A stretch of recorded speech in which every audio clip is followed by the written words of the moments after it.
Hey, salut tout le monde, c'est Skycrow, j'espère que vous allez bien et que vous avez passé une bonne semaine.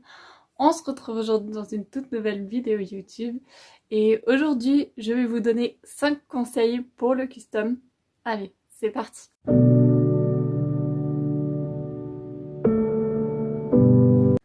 Ok, la semaine dernière je vous ai parlé du coup du livre de KNZ sur le custom et moi, à l'heure d'aujourd'hui, j'avais envie de vous partager 5 conseils qui sont pour moi hyper importants dans ma vie de tous les jours quand je travaille en tout cas sur le custom. Voilà. Premier conseil, ce serait d'être très patient.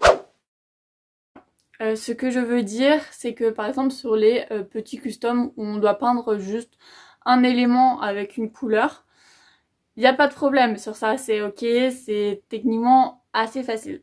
Ce que je veux dire, c'est vraiment d'être patient sur les moyens et gros customs où par exemple il y a des éléments et là, pour le coup, il faut vraiment, par exemple, attendre un temps de séchage, il faut être très minutieux, il faut avoir la concentration et tous les éléments ne sont pas forcément ensemble, ce qui fait que du coup on prend énormément plus de temps et que pour le coup il faut être énormément patient pour des moyens et gros customs. Voilà, ça ce serait du coup mon premier conseil. Le deuxième conseil, ce serait de bien attendre vos temps de séchage. Ce que je veux dire par là, c'est que moi avec Angelus, je sais que quand je touche ma peinture, je sais que soit ça va être sec, si ça adhère à mon doigt, c'est que c'est pas encore sec et que je laisse sécher. J'ai pas un temps de séchage fixe pour tous les éléments, mais voilà, je sais à peu près gérer. Par contre, si jamais vous ne connaissez pas, par exemple, ce que vous utilisez, par exemple que ce soit Posca ou Angelus ou autre peinture pour du custom tout simplement. Il faut vraiment regarder le temps de séchage qui est indiqué, bien le respecter et si vous avez un léger doute, laissez vraiment bien sécher. Voilà, pour moi ça c'est le plus important, le temps de séchage c'est extrêmement important. Le troisième conseil, ce serait de bien préparer votre chaussure. C'est énormément important. Peu importe ce que vous utilisez dessus, bien préparer votre chaussure. Alors quand je dis bien préparer votre chaussure, c'est du coup préparer la matière que vous allez travailler avec de l'acétone. Voilà, il faut vraiment en passer partout, que votre chaussure soit neuve ou pas neuve. Il faut en passer partout, ou en tout cas sur les aimants que vous voulez customiser.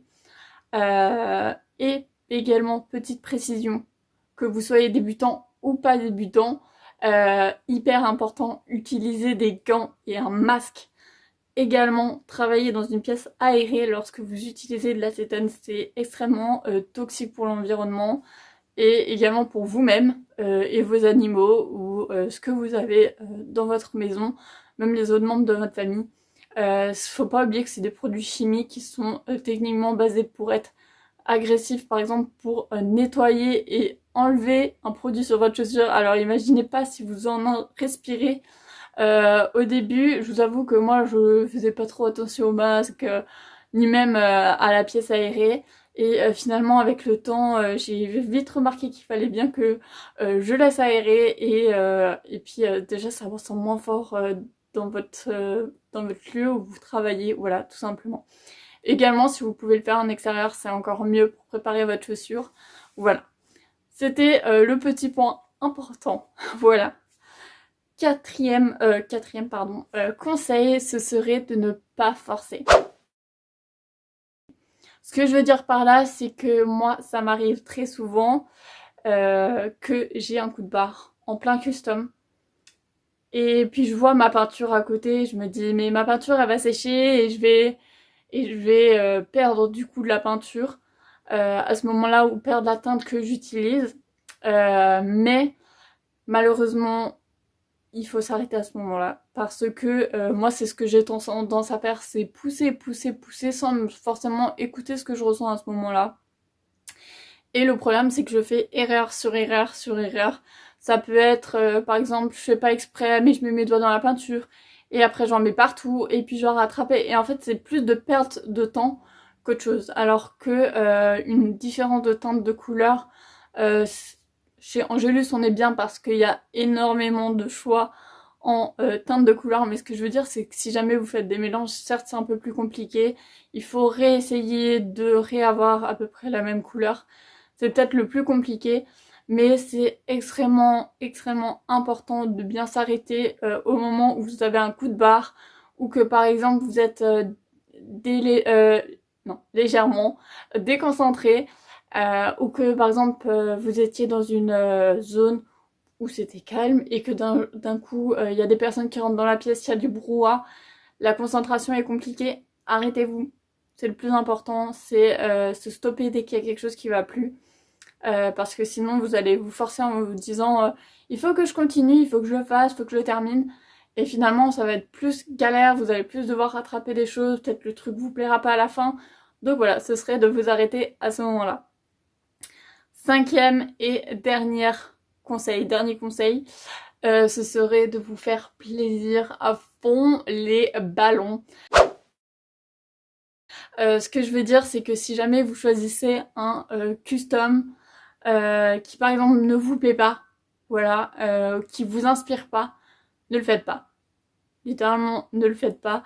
Faites des choses qui vous font plaisir, qui vous donnent envie. Ou par exemple, prenez le truc qui vous plaît pas, mais changez des éléments pour que ça vous plaise. Franchement, il faut faire le truc pour que ça vous plaise à fond les ballons. Parce que si vous partez sur une base d'un truc qui vous plaît pas forcément juste pour faire plaisir, ça va pas le faire, ça va pas être bien parce que vous êtes parti avec un truc un peu négatif au début. Et voilà, alors peut-être que ça vous rendra un résultat qui au final vous allez aimer, mais pour moi un conseil c'est toujours faire ce qui vous plaît à vous. Pour moi c'est hyper important, la plupart des customs que je fais, et ben ça me plaît à moi, c'est que j'ai envie de faire ça et que dans ma tête c'est comme ça. Donc voilà, ce serait le cinquième conseil, c'est de vous faire plaisir au max, que si vous avez juste envie de mettre de la couleur et pas de faire un truc hyper sophistiqué, vous pouvez, c'est ok aussi, c'est du custom aussi, et voilà, tout simplement. Bon, sur ce, c'est la fin de ces 5 petits conseils, mais qui sont pour moi hyper importants euh, pour tout le temps quand vous faites du custom, ou voilà, c'est hyper important, et voilà. Sur ce, je vous fais des gros bisous, on se retrouve la semaine prochaine pour une toute nouvelle vidéo YouTube, et voilà, je vous fais des gros bisous, bonne semaine. Ciao!